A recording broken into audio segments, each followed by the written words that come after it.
What I'm going to do is interventionism, and my subject for interventionism is land policies, rent control, things like that.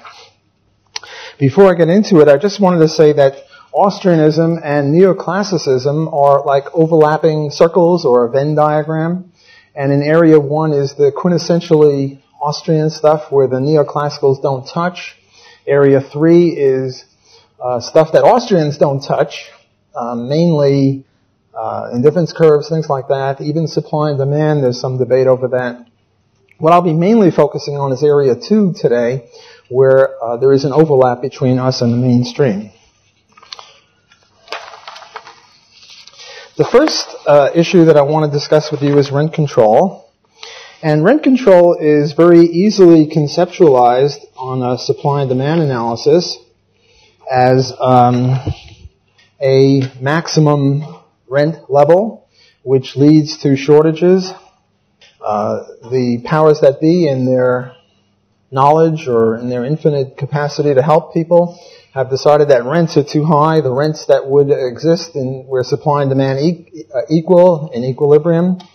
Not that we ever get there, but we always tend toward there. But those rents are too high, and we have to lower rents to more manageable levels because the poor, whatever.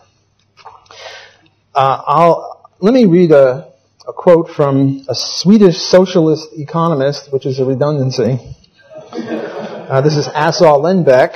Next to bombing, rent control is the best way to destroy a city's housing.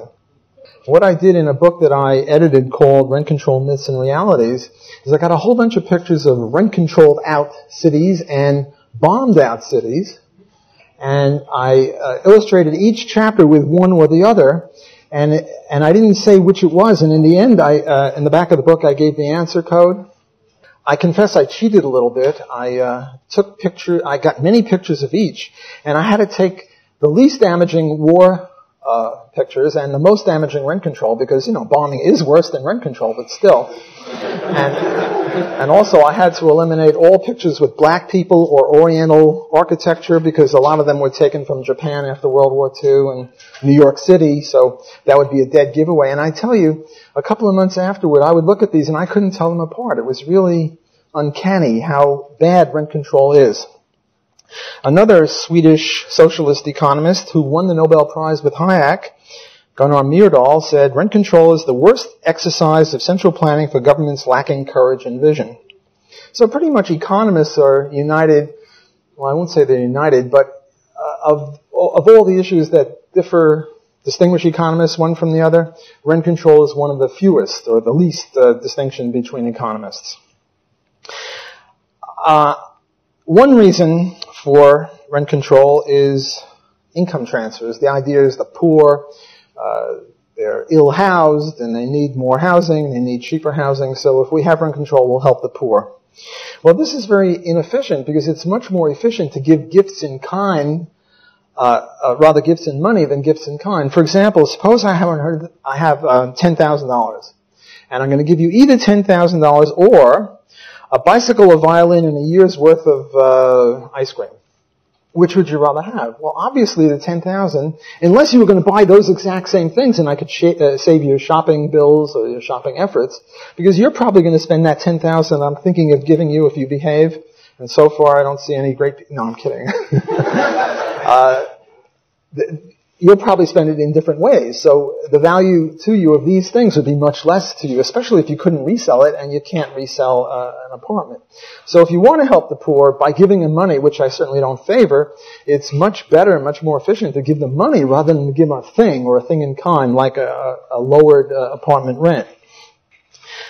One example of this is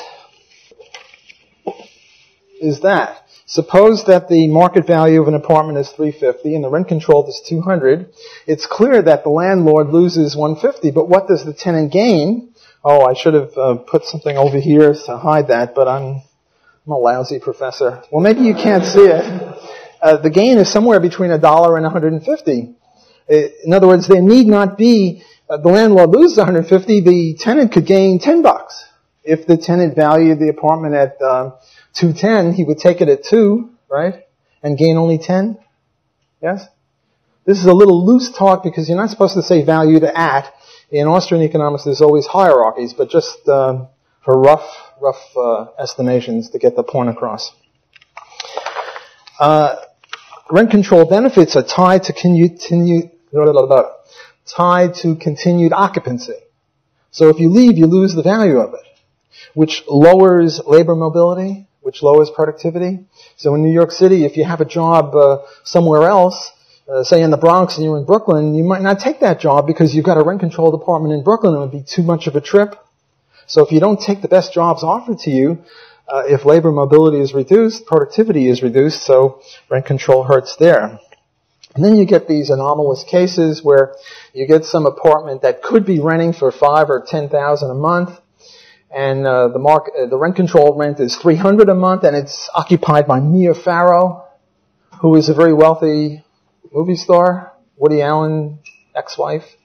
So if it's supposed to be helping the poor, what is Mia doing in that apartment? That's hardly any way to help the poor. And then there's also another unfairness. Not only do the poor need housing, they also need food and clothing. But do we make restaurants give the poor cheap food, or groceries give the poor cheap food? No. We take it out of general taxes. Not that I'm advocating this. I'm against, as a libertarian, theft. But the point is that if you're going to do it, this is an inefficient way of doing it, it's a particularly unfair way of doing it, because why is it the burden just on landlords and not say, if the poor don't have good clothes, make tailors pay them or give them cheap clothing? We don't do it that way. So rent control is sort of anomalous in the way that the lefties do things. Okay, other problems. We get shortages. Look, there's a tendency for profits in all industries to equate. If the profits are very high in one industry and very low in the other industry, resources go out of the low profit industry and into the high industry until they sort of equilibrate, given risk and other complications like that. Well, if what you do is you don't touch any other industry except residential rental units, and you make profits lower there, then resources will leave there. But if you want to help tenants, what you want to do is encourage resources to come in. So you're having the exact opposite effect of what you supposedly want. Namely, you're encouraging resources to leave when you want resources to come in there. There's deterioration. First of all, the landlord has less money with which to make repairs. Secondly, and more importantly, he has less incentive. Because if the rent is way below the market value, his tendency is to try to give you a residential unit that is roughly equivalent to the rent, because he has no incentive to give you better. And if the residential rent level is very low, his incentive is to give you a low set of services. So without rent control, landlord-tenant relations are pretty good. In commercial real estate, which has never been controlled, if the tenant wants something, the landlord has got every incentive to try to get it to him, so to keep him as a customer. You know, the customer is always right. That's maybe too extreme, but the idea is when you have customers, you try to serve them. Recently, with the oversupply of housing in New York City, in the non-rent controlled area, rents have been coming down. Why? Because there's surplus housing because of the economic crisis, and landlords are very amenable to try to keep tenants and try to keep tenants happy. When you have rent control, then you have exacerbation. It's as if, suppose we told McDonald's that you can't charge more than 50 cents per hamburger. Well, you get lousy hamburgers, right? You get a quality hamburger at 50 cents instead of at $2 or $3. And then there'd be a lot of complaints. Well, McDonald's, the bathrooms aren't clean, the place is dirty, whatever. And if they follow the rent control pattern, you'd have special McDonald's courts. They have special landlord and tenant courts because there was so much fighting between landlords and tenants that the ordinary courts couldn't handle it in New York City. Then you have the South Bronx, which most of my pictures were taken from, and you get a lot of arson there. What happened is before rent control came in, the houses were insured for a certain level, and then when rent control came in, the present discounted capital value of the housing went way down, yes? but the insurance stayed there. And if there was a fire, they get this much. And if there wasn't a fire, they can only get this much. So the landlords had an incentive to set fire to their buildings. The tenants, too, had an incentive to set fire to their buildings because they wanted to go to the new public housing of the day. And there was a long queue to get into public housing. But if your house burned down, you got to the top of the queue. So here, landlords have an incentive to burn, baby, burn. And tenants have an incentive to burn, baby, burn. And it's amazing that a lot of houses burned. I don't know why. Maybe it's an accident, but that's why the South Bronx looks like a bombed-out place, because a lot of people had an incentive to burn their housing. That can't be a rational economic system. There was no new building whatsoever with rent control. Rent control was put in. The first rent controls in the U.S. were put in World War I, but they went away in a couple of months. Then rent control started in 1942, late 1941, because of the wartime emergency, so-called. And most cities decontrolled their rent control in 1946 when the war ended. But New York City still has rent control on its books. And you know what the name of the law is? A law to prevent scarcity due to wartime problems. And the war they're talking about is World War II, which ended in 1946, which is, 50 years, 60 years ago, over 60 years ago. It's the most amazing thing. I mean, I had a full head of hair before this started, and look at me now. You see the implications of rent control. Well, what happened, there was another complication. We have to bring in zoning, which I'll get to later, but what happened was originally you could build on 60% of any land that you could amass. So you'd have to leave some land for lawns, sidewalks, and corridors and other things. And then the law was you could only build in 40%. Got it? But you had 2 or 3 year grace period to get in your foundation. If you could get in your foundation, you could build on 60% of your land within 2 or 3 years. If you couldn't, you could only build on 40% of your land. So everybody and his uncle started building foundations all over the place to get in under the 60% old law. And 3 or 4 years later, there was a gigantic surplus of housing, or a massive amount of housing in New York City because of all this artificial building due to the zoning complication. And the rents were very, very low, as you can imagine. The supply shifts to the right. Demand doesn't change much, so rents are very low. Landlords were offering all sorts of deals. Come rent from me, and I'll give you a year's free rent if you sign a 3-year lease, things like that. But after that, under the 40% rule, there was just no building.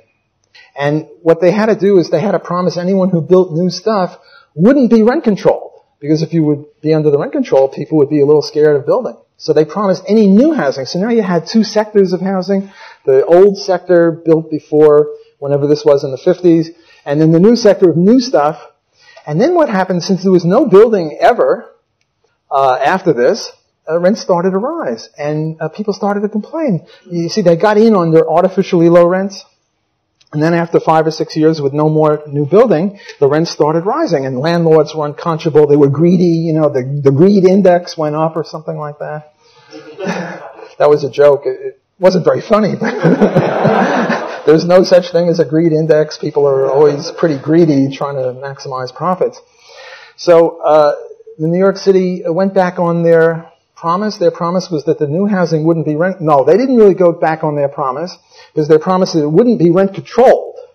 So what they did is they rent stabilized it, which is just another name for rent control, but that would be against the law because they promised not to, so they call it rent stabilization, and somehow that got through, which further messed up New York City housing.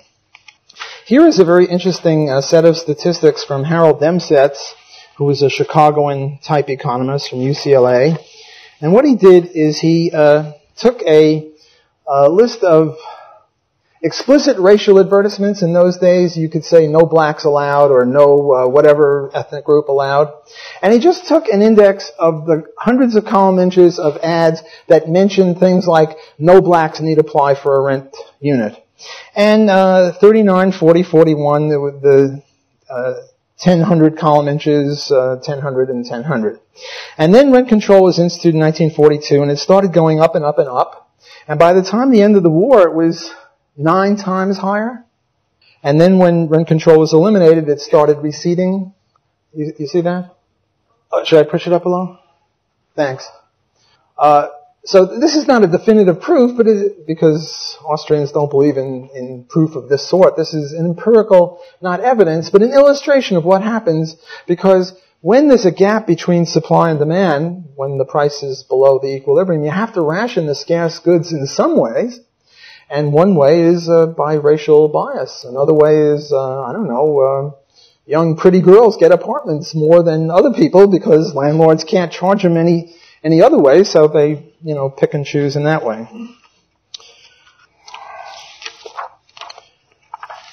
Okay, what else is going on here in rent control land?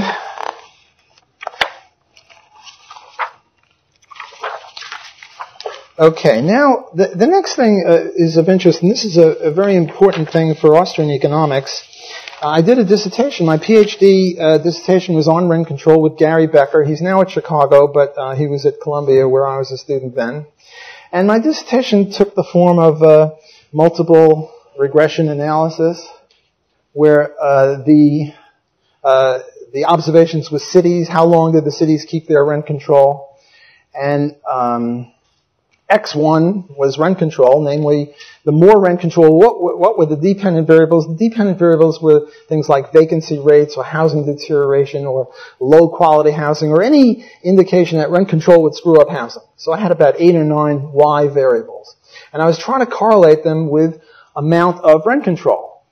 And I was holding other things constant like income, north-south, black-white, crime, anything else that could screw up housing other than rent control. I wanted a control for so that wouldn't impact the correlation. Everyone with me on that? So what I wanted was a positive sign for B1, and I wanted statistical significance, and I usually got it. I had like 60 or 70 observations. Different cities decontrolled at different times. And the more they had rent control, the worse their housing was, holding everything else constant. But every once in a while, I got the wrong sign. And sometimes I got the wrong sign and it was statistically significant. Namely, showing that rent control is a great thing. You get it? Now, if Gary Becker was the logical positivist that he says he is, if he believes that this sort of nonsense can really test praxeological premises such as rent control screws up housing, what he should have said is, I got this genius young boy, Bloch, he's going to overturn rent control. He shows that rent control is great. Instead, what he said was, Bloch, you moron, go out there and do it again until you get it right. Because we knew what was right. We knew what the signs we were expecting were. And so what's testing what here? Was my crappy empirical test testing the praxeological insight that if you lower rents, you're going to mess things up? No, it was the other way around. Namely, it was the theory that was testing whether I got the econometrics right or not. So this is certainly a point that is not a neoclassical point. This is a quintessentially Austrian point. Okay, I'm now finished with rent control, and I want to get into a whole bunch of other housing, land kind of issues. And what I've got on my agenda are zoning, public housing, urban renewal, eminent domain, agricultural land reserve, farm subsidies, and Henry George. I don't know that I'll get to them all, but I'll take a crack at it. Okay, so the first one is, one more thing on rent control. Why is it so difficult to explain this to the public? Why is it that economists are pretty united? They're united on this as much as they are on anything else, and yet we have rent control all over the place, and we still have it in New York City. Well, the New York City thing is you have a higher proportion of tenants than landlords in New York City than anywhere else. Also, you have an inelastic supply curve of housing. It takes a long time to build a high-rise house, 3 or 4 years. So the benefits, so-called benefits, the lower rents are immediately apparent, and everyone says, wow, thank God the government's on the ball, they're lowering rents for us. But the bad things don't come about, the deterioration doesn't come about for years later, and people don't connect the two. Another is, they're against rent gouging. There's this joke, I come for the rent, and you have the landlord with a sort of a fat belly and a dollar sign on his chest, and he's got a whip and a top hat, and that's the way, people see landlords, so, landlords are bad. I don't know, when I first did my dissertation, I'd go out and give public speeches, and I was ready to, boogie with anyone who would disagree with anything I was saying, and instead all they would say is, are you a landlord? Have you ever been a landlord? Do you know any landlords? Just ad hominems. They wouldn't focus on the economics of it. And the third reason that I've come up why it's so difficult is because you're now talking about home and hearth, and economics can apply to other things, but certainly not to home and hearth, is the idea behind this rejection of the critique of rent control. Okay, the next thing is zoning. My main man on the zoning issue is a guy named Bernie Seigan, S-E-I-G-A-N, who was a neoclassical economist, a buddy of mine who's recently deceased. He talked about Houston. Houston is the biggest city, a major city that doesn't have any zoning. And yet you don't have, cement factories in the downtown, and you don't have filling stations on cul-de-sacs. Namely, you have zoning. Houston looks like most other cities in terms of land use placements. The way zoning works is the bureaucrats put up a map on the board of the city, and they say, we'll put residential housing here, we'll put high-rises there, we'll put commercial here, hotels here, manufacturing there, whatever. And it's sort of like central planning, only geographically, not economically, right? They're telling people where they can do certain things.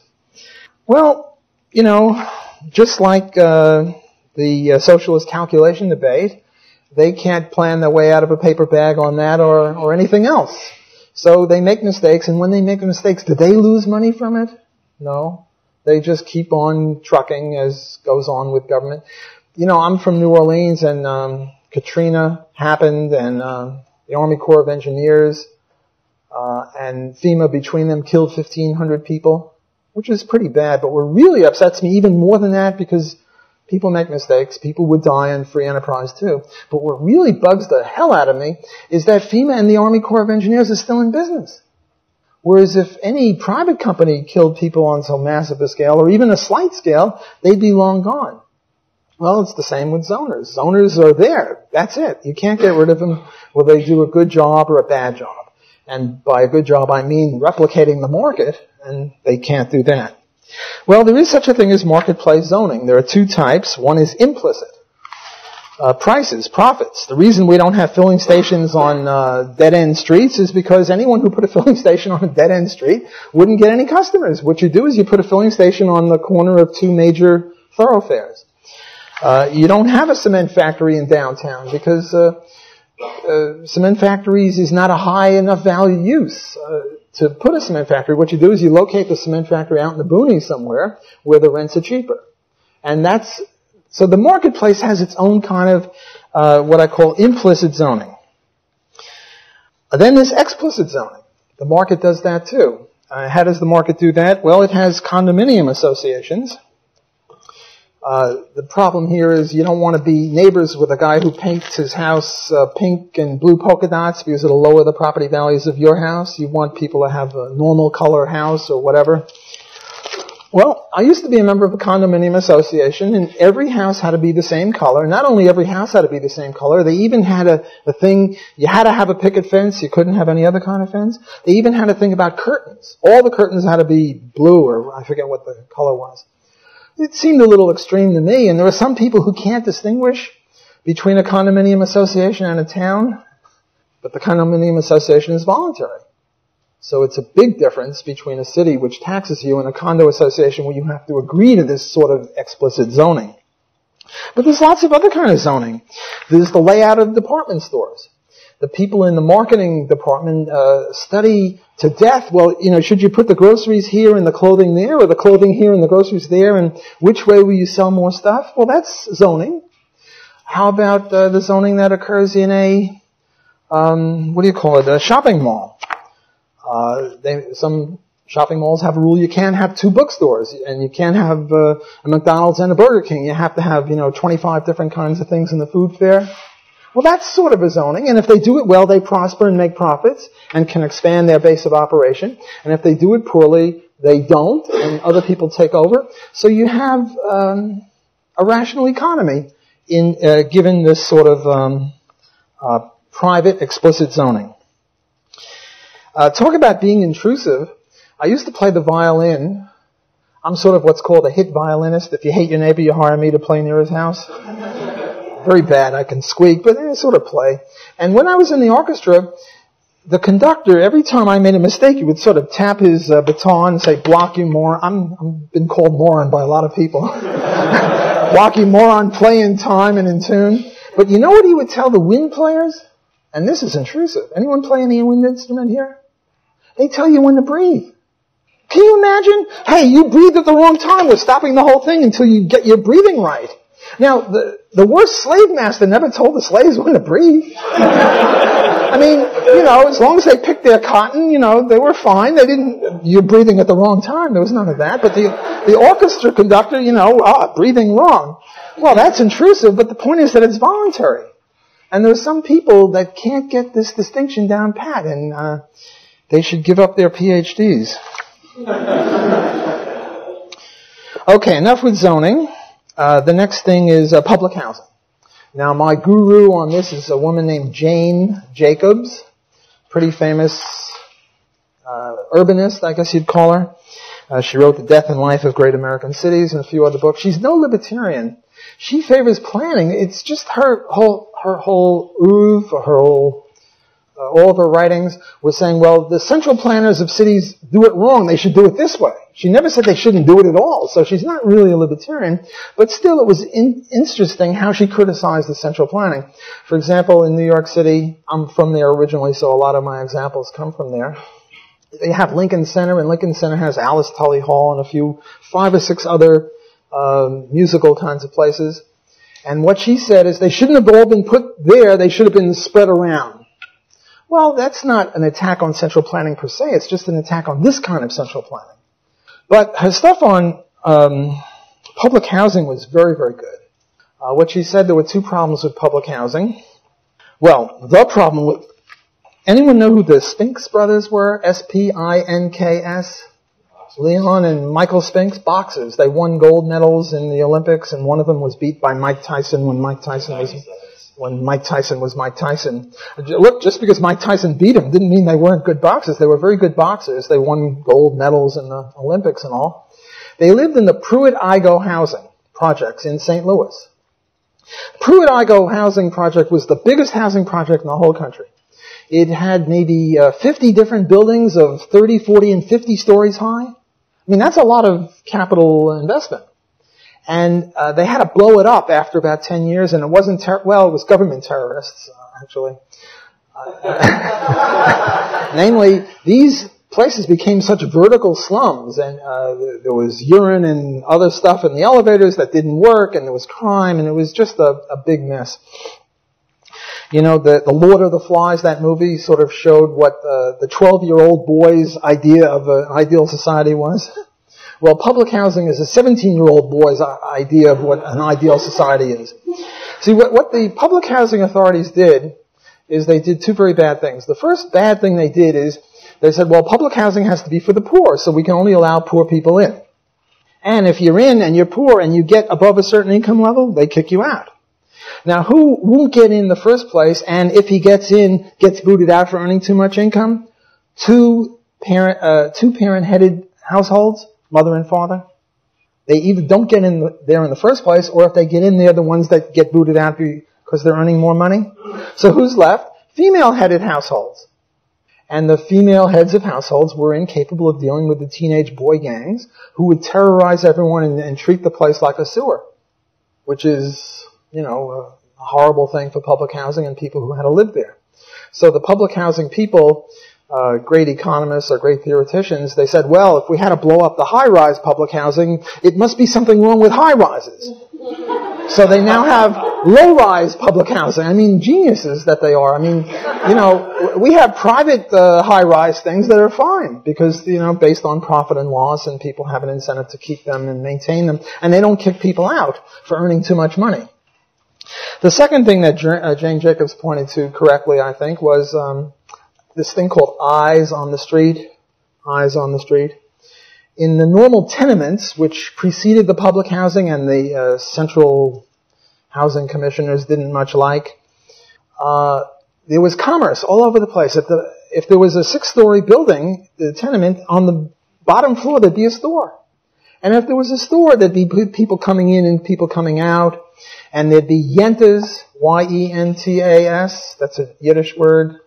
Old ladies looking down on the street saying, aha, he shouldn't be with him, let's gossip about that. And if there was any crime, they would call the police, and, it was relatively safe. But the public housing people had a visceral hatred for commerce. They're all a bunch of commies, so they hated commerce. I'm not sure why that works. But so the public housing had no commerce there. So if you wanted to get a newspaper or a bottle of milk or something that you forgot, you had to go 3 miles away to get it, because these public housing developments were pretty big. So people didn't look down on the street because there wasn't much to look at, and the basketball court was 2 miles away or half a mile away. So you had a lot of crime because of these two kinds of things. Weeding out the cream.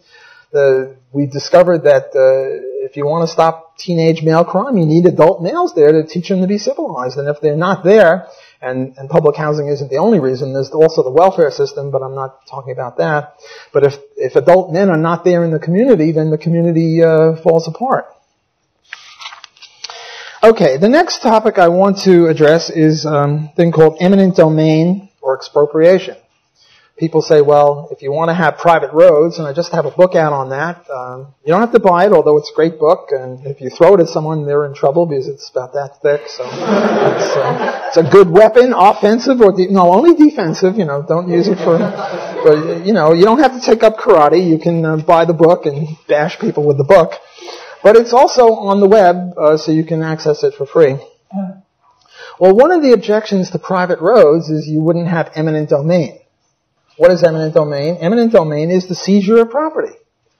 Sometimes they'll give you what they think is a fair price for your property, but what they think is a fair price and what you think for a fair price, it might be very different. So it's really land theft. I mean, look, suppose a mugger comes up to me and says, give me your wallet or I'll shoot you. And he's a philosophical robber, so I'm able to dicker with him and discuss dialogue. And I say, hey, tut, you're robbing me. He says, oh, not so fast. I'll give you a paper clip in return for your wallet. Well, he's giving me something, but I don't think it's a fair trade, so I'm not agreeing to it. Okay, so how would private roads get built if there were no seizure? Now, nowadays people are against eminent domain a little bit because of Kelo.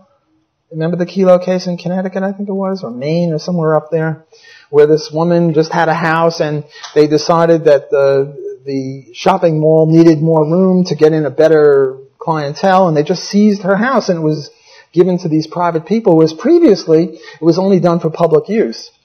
My friend Stefan Kinsella says brilliantly, well, why complain about it? At least it's for private use, better than for government use. I think he's a brilliant guy. You'll be seeing him later on in the week. Well, how does it work? The way it works is, suppose I want to build a road from LA to New York City, and D is the best way to go. So what I do is I start buying up land along the D as in David route, and somebody comes along, a holdout, and says, sure, I'll sell you my land, that'll be $10 trillion, please. So then we have a vase, you've heard that expression? Well, there's this thing called options. What I could do is, instead of buying up land along D, the best route, I can buy options. In other words, I go to you, your name is Ted. I say, Ted, I'd like to buy your land, and we agree on a price of $100,000, and there must be, 100,000 different landowners between LA and New York City. So I go to Ted and I say, I want to buy your acreage, and we agree on a price of $100,000.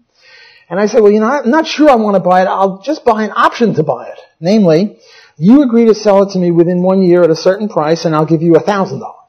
And Ted says, sure, I'm agreeing to the price, so, he might or might not want to buy it, but he'll give me $1,000 now just for the option to buy it at an agreed upon price. And I start buying off options. And as soon as which are a lot cheaper than buying the land outright, and as soon as I come up with a holdout guy, well, then I don't use that route. I go to one of the other routes.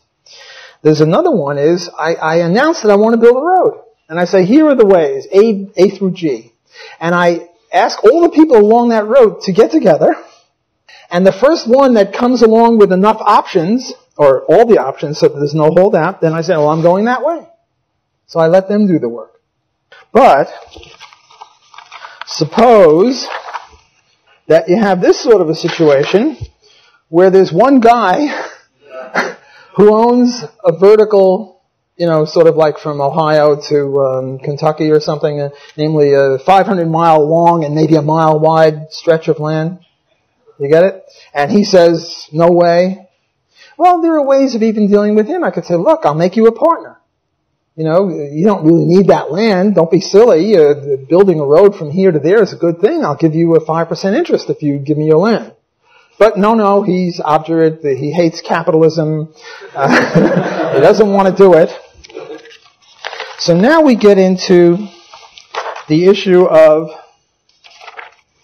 ad coelum. What's the ad coelum doctrine? The ad coelum doctrine is this thing that if you own a square mile of land, I'm not as good an artist as I could be, but what I've got is a square mile of land, and you own a pyramid shape or a cone shape down to the center of the earth. Do you see what I'm saying? And you also own up into the heavens, right? And the critics of capitalism adhere to the ad coelum doctrine. Libertarians, in contradistinction, don't take up the ad coelum doctrine. What we do is homesteading. And nobody ever homesteaded 5,000 miles down. So you don't own that just because it's below your land. And you don't own the skies just because it's above your land. Otherwise, airplanes, every time they went by, would have to put a penny in every time they went over some farm, right? I mean, so that wouldn't work. So if you have this guy here, what you do is you tunnel under or build over. Build a bridge over him or tunnel under him. Now, I've written several articles about this. I think they're in the book. Where, well, how about he could take defensive positions. He could then start tunneling under to obviate me getting through. You get it? He could put sticks down there. So if I come across with the stick, he's there first. But think in terms of football. Doug French used to be a football player. He'll maybe appreciate this. Think of a football where you have to defend a goal line of 500 miles wide. Or 500 miles north and south. That's the defense. Whereas the offense, how much space do I need for a road? 60 feet wide? 100 feet wide? 6 lanes? Whatever it is. In other words, all I have to do is get 100 feet through 500 miles. He's got to defend 500 miles. You see what I'm saying? And if he defends all 500 miles and he only goes 40 feet down, well, I go 50 feet down. So, the logic is that you really don't need eminent domain. And my point of doing this is I want to defend the free enterprise system in its most difficult cases. I mean, rent control is sort of easy. Everyone agrees with that. But this stuff is more, I don't know, macho or something like that, right? I mean, like if you can show that you don't even need eminent domain, then certainly you don't need rent control and, these other kinds of things. Okay, the next problem is what I call the bagel problem. It's sometimes called the donut problem, but donuts are anti-Semitic. Bagels are where it's at.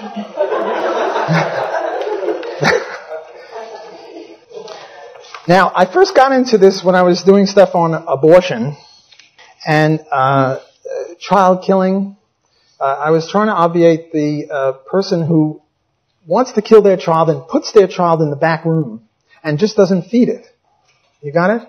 In other words, the libertarians have this axiom of non-aggression. Well, you're not non-aggressing, or rather you're not aggressing against your kid, you're just not feeding him.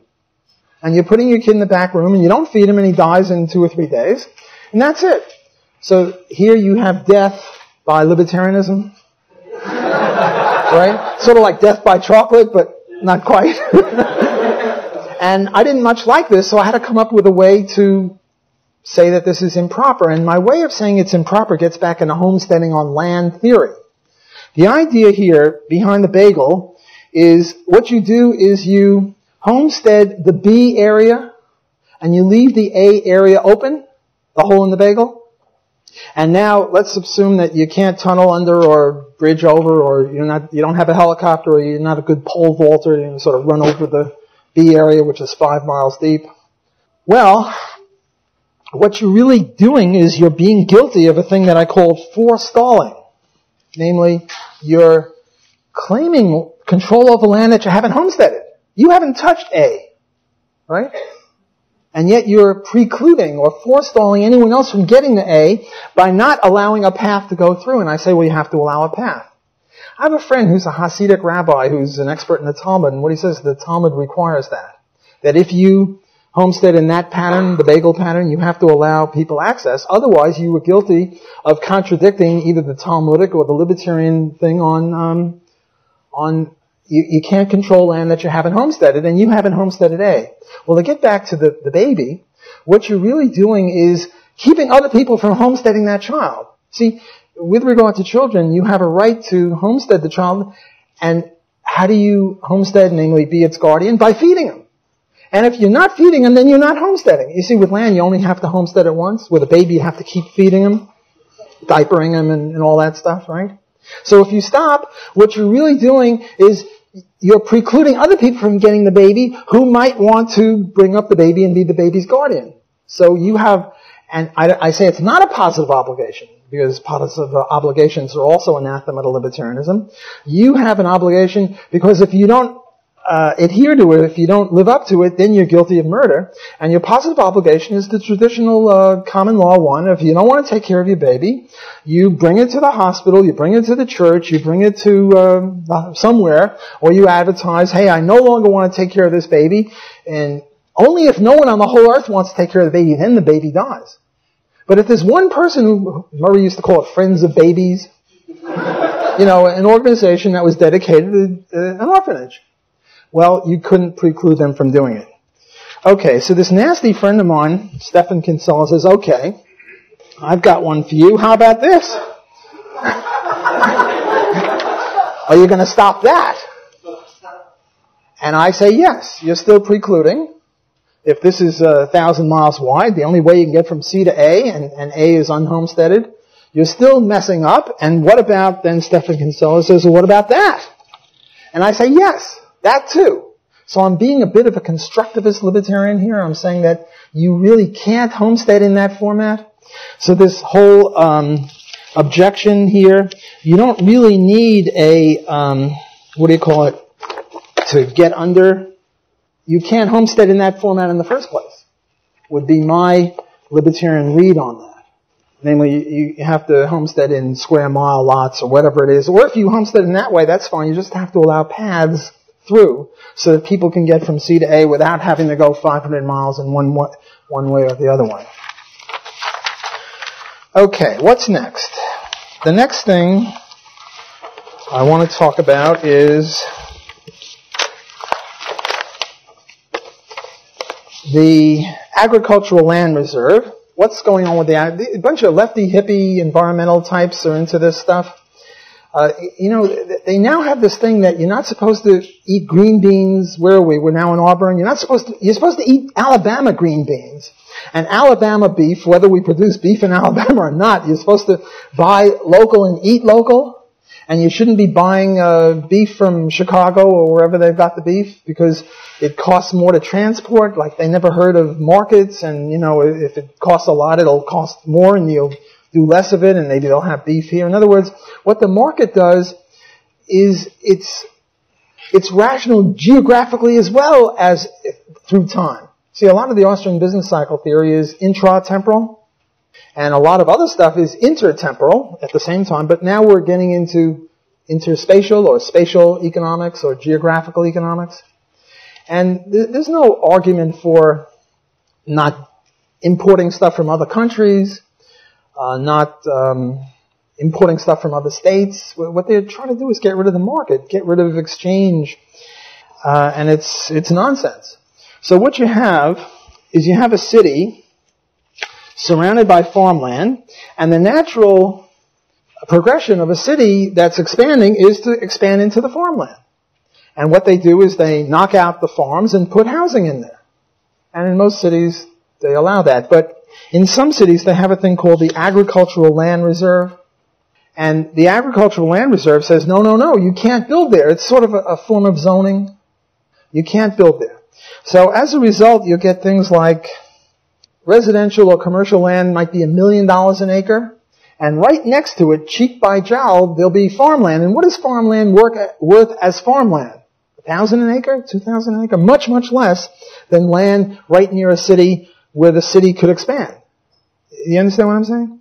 So you can imagine the graft and corruption that comes about because the state legislature or the provincial legislature in Canada where they have this, it's got a lot of pressure to take this little bit of land over here and convert it into residential land, because if they do, the land goes from 2,000 an acre to $1 million an acre, and there's a lot of money with which to bribe people out of that.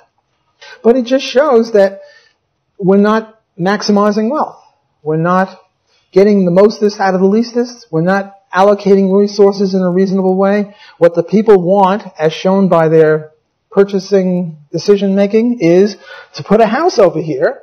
And what the government is saying is, no, this has to be inviolable for farmland because, God forbid, we'll run out of farmland. Well, the point is, if you're going to run out of farmland, if we're starting to run out of farmland, what's going to happen to the price of farmland? Go up. And then there'll be incentive to keep it as farmland. So the market does this sort of thing. It's sort of like the Club of Rome is always saying we're going to run out of oil. And what they say is, well, we use X oil and we have proven reserves of 10X, so in 10 years we'll run out of it. And they keep saying it decade after decade. They just don't get it. That the market has within it the ability to solve these problems by prices going up and down and adjusting. For them, prices are, capitalist greed or something like that. One other point about this road business, I forgot to mention, that there's always the threat to build over. In other words, if there's a road there, you can build over the road, have a double-decker road. I'm reminded in this regard of the muckraking book, The Octopus, where there was a railroad in California which was treating the farmers very, very miserably. They'd say, well, the price for transporting peas is less than such. So everyone would grow peas, and then when the peas came in, they would triple the price. So I always wondered, well, why didn't the farmers just set up their own competing railroad? And the answer was, well, we didn't have free enterprise. In order to set up a railroad, you had to get the permission from the California state government. And the California state government was heavily bribed or in the pocket of the railroad. And the last thing that they're going to allow is competition. See, this idea of monopoly, if you have the only railroad and you're a monopolist, well, that's nonsense, and I will have a section on that, and I think Tom DiLorenzo spoke on that as well. But the point is, if you have the only railroad in California, up and down the California, the last thing you want is the people to even think about putting in another railroad. Because if they do, then the capital value of your railroad will be a lot less than if they don't. So even if you're the only one, in other words, to have competition, you don't need competitors. All you need is free entry. All you need is the absence of the government saying, well, you can't build a railroad there without our permission, and we're not giving you our permission. As long as you have free enterprise, you don't need competitors for competition. Potential competition. The railroad will act in such a way as to not induce people to set up other railroads. They don't want other railroads around. So they're going to act reasonably and responsibly and, Okay, the last thing I want to talk about is, I got two more things. One is the farm subsidy problem. Here is the farm subsidy problem. What happens is the government, in its infinite wisdom, decides that the poor farmer isn't making enough money. You know what the proportion of farms were at the beginning of this country in 1776 or 89 or something? It was like 99% of the people worked on the farms, 98%. Why? Was it a little lower than that? I think it's higher than 90, but somewhere up there, 97, 96%, somewhere way up there. Why? Because we needed all the people just to make food, virtually all of our people, because we didn't have enough recipes, we didn't have human capital enough to produce all the things that we now have. And as the economy progressed, as the country progressed, as we had the rule of law and we had civilization, and yes, there are problems with the U.S., but it's a lot better than many other countries, and it was pretty free for many years, except for, minor deviations, this and that and the other, but large parts of the economy were free, and as a result, we needed fewer and fewer people to be on the farm. But there are certain states, Illinois, Iowa, where farming is very powerful, and the number of people on the farm was getting less and less because you needed fewer and fewer people to produce the same amount of food. And now we can have other things like computers or wristwatches or TVs or stuff like that. And they had this idea, well, we must preserve the family farm. The family farm uber alles. You know, the family farm is the backbone of America. We have to protect the family farm. If the family farm falls apart and we have, God forbid, capitalist farms or, you know, commercial farms, you know, we'll all die and we'll all become atheists or something. I don't know. We must have the family farm. But people keep leaving the family farm, so what they decided to do is, well, we'll subsidize them.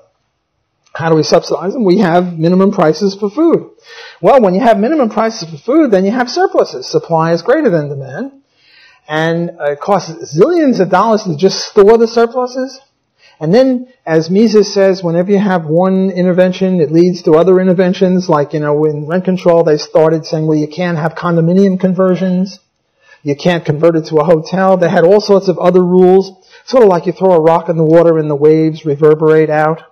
Well, with this, they had farm surpluses, which they would then dump on the Indian or African economies and impoverish their farmers and create havoc there. And what they would do is they would say, okay, we'll give you subsidies, but you have to produce, say, on only half your land.